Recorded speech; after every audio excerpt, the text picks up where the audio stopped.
Shalom, amados hermanos, la bendición del Todopoderoso esté sobre ustedes. Le he titulado esta reflexión, ¿eres de los que desechan la ley, la Torah?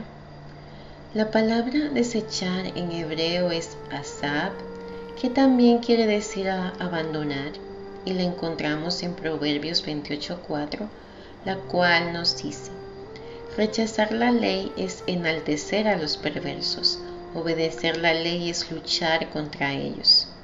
En este verso la palabra hebrea para ley es Torah, que también significa precepto, específicamente Pentateuco, los 5 primeros libros de la Biblia. En este mismo libro, en Proverbios 28, del 9 al 10, también nos dice: Elohim detesta la oración del que no hace caso de la ley.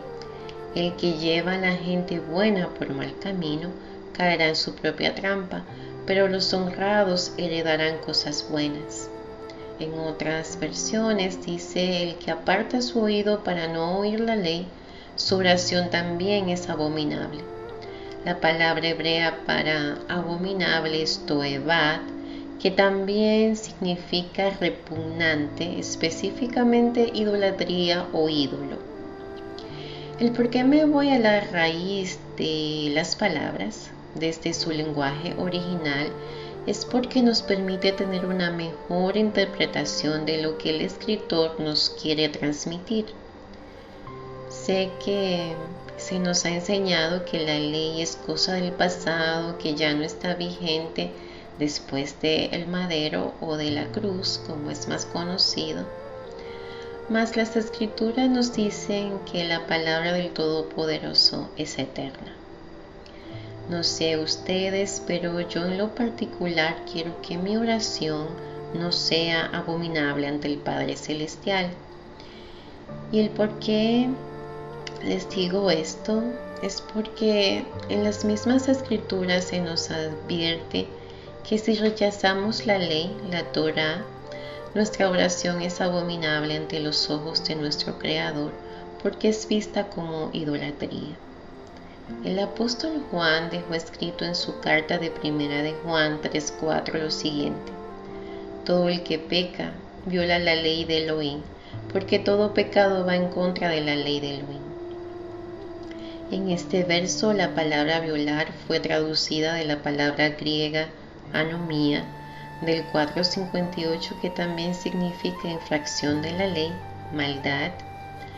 Ustedes mismos pueden buscarlo y comprobarlo.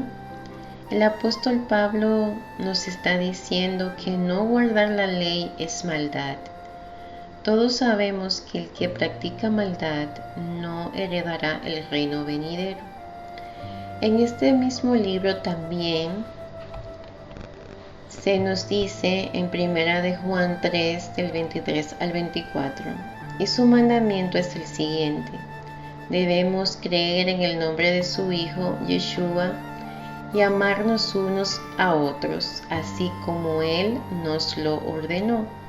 Los que obedecen los mandamientos de Elohim permanecen en comunión porque el Espíritu que nos dio vive en nosotros.